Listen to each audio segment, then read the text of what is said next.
வணக்கம் நண்பாஸ். இன்னைக்கு மார்ச் 25. இன்னையோட மார்க்கெட்கான என்னோட கேம் பிளான் என்ன, அதை தான் இன்னைக்கு ஷேர் பண்ணிக்க போறேன். குறிப்பா நிஃப்டி, பேங்க் நிஃப்டி, அப்புறம் சென்செக்ஸ், இதுல நம்ம கவனிக்க வேண்டிய முக்கியமான லெவல்ஸ் என்னன்னு பார்க்கலாம் வாங்க. சரி, நேத்து மார்க்கெட்ல பார்த்த பெரிய கேப் அப்க்கு அப்புறம் எல்லா ட்ரேடர்ஸ் மனசுலயும் ஒரே ஒரு கேள்வி தான் ஓடிட்டு இருக்கு. இந்த பவுன்ஸ் உண்மையிலே நீடிக்குமா, இல்ல இது இன்னொரு டிராப்பா? வாங்க, இத பத்தி தான் நாம இப்போ ஆழமா பார்க்க போறோம். இன்னைக்கு நம்ம அனாலிசிஸ்ல என்னென்ன பார்க்க போறோம்னா, முதல்ல மார்க்கெட்டோட பெரிய கேள்வி என்னன்னு பார்ப்போம். அப்புறம் நிஃப்டி 50க்கான என்னோட கேம் பிளான், பேங்க் நிஃப்டிக்கான கேம் பிளான், அப்புறம் ரொம்ப முக்கியமா சென்செக்ஸ் எக்ஸ்பைரி ஸ்பெஷல், அதோட என்னோட கோல்டன் ட்ரேடிங் ரூல் என்னன்னு சொல்றேன்.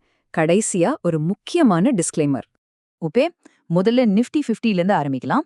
இன்னைக்கு நான் ரொம்ப உன்னிப்பா கவனிக்க போற மேக் ஆர் பிரேக் லெவல்ஸ் இதுதான். இப்ப இந்த ஸ்லைட்ல பாத்தீங்கன்னா புல்லிஷ், பியரிஷ் ரெண்டுக்குமான என்னோட என்ட்ரி, எக்ஸிட் பாயிண்ட்ஸ் ரொம்ப தெளிவா இருக்கு. சிம்பிளா சொல்லணும்னா, மார்க்கெட் மேல போகணும்னா 23,070க்கு மேல ஒரு 15 நிமிஷ கேண்டில் க்ளோஸ் ஆகணும். அப்படி ஆச்சுன்னா நம்ம டார்கெட்ஸ் 23,333, அப்புறம் 23,533 இருக்கும்.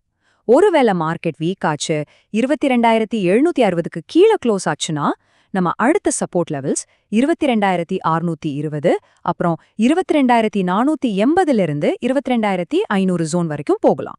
அதே சமயம் 23,815லிருந்து 23,860 ரேஞ்சுக்கு பக்கத்துல ஒரு ரிஜெக்ஷன் வருதான்னு நான் பார்ப்பேன். ஓகே, அடுத்ததா பேங்க் நிஃப்டிக்கு போலாம். இதுக்கும் சில தனிப்பட்ட லெவல்ஸ் இருக்கு, அதையும் பார்த்துடலாம். பேங்க் நிஃப்டியை பொறுத்த வரைக்கும் இந்த ட்ரிகர் லெவல்ஸ் தான் ரொம்ப முக்கியம். இந்த பாயிண்ட்டை தாண்டி ஒரு 15 நிமிஷ கேண்டில் க்ளோஸ் ஆகுற வரைக்கும் நான் எந்த ஆக்ஷனும் எடுக்க மாட்டேன். புல்லிஷ் சைட்ல 52,933க்கு மேல க்ளோஸ் ஆனா நம்ம டார்கெட்ஸ் 53,450லிருந்து 53,480 ஜோன் வரைக்கும் இருக்கலாம். இதுவே பியோரிஷ் சைட்ல 51,970க்கு கீழே க்ளோஸ் ஆச்சுன்னா 51,380லிருந்து 51,400 வரைக்கும் கீழே போறதுக்கு வாய்ப்பு இருக்கு. இன்னைக்கு சென்செக்ஸ் எக்ஸ்பைரி வேற, அதனால மூவ்ஸ் ரொம்ப வாலடைலா இருக்கும். நம்ம பிளான் ரொம்ப துல்லியமா இருக்கணும். சென்செக்ஸ் பிளான பாருங்க. புல்லிஷா இருக்கணும்னா 74,500க்கு மேல மார்க்கெட் சஸ்டெயின் ஆகணும். அப்படி ஆச்சுன்னா ஒரு பெரிய கேப்பை ஃபில் பண்றதுக்கு வாய்ப்பு இருக்கு. அதனால 75,000, 75,300, ஏன் 76,500 வரைக்கும் கூட போகலாம். ஆனா பியரிஷ் பக்கம் திரும்பிச்சுன்னா 73,780க்கு கீழே ஒரு 15 நிமிஷ க்ளோஸ் கிடைச்சா 73,500, அப்புறம் 73,200 வரைக்கும் கூட ஒரு சரிவை எதிர்பார்க்கலாம். சரி, நிஃப்டியா இருக்கட்டும், பேங்க் நிஃப்டியா இருக்கட்டும், எதுவா இருந்தாலும் சரி, என்னோட கேபிட்டலை பாதுகாக்க நான் ஒரு முக்கியமான ரூலை ஃபாலோ பண்ணுவேன். அது என்னன்னு பார்க்கலாமா? இதுதான் என்னோட கோல்டன் ரூல்.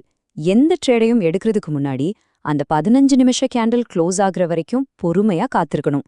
இந்த பொறுமை தான் ஒரு உண்மையான பிரேக் அவுட்டையும் ஒரு ஃபால்ஸ் பிரேக் அவுட் ட்ராப்பையும் நமக்கு பிரிச்சு காட்டும். நம்புங்க, இந்த ஒரு பழக்கம் மட்டும் உங்களை பல நஷ்டத்திலிருந்து காப்பாட்டும். சரி, நாம முடிக்கிறதுக்கு முன்னாடி ஒரு முக்கியமான டிஸ்க்ளைமரை பாத்திரலாம். ஒரு முக்கியமான விஷயம், நான் ஒரு செபி ரெஜிஸ்டர்ட் அனலிஸ்ட் கிடையாது.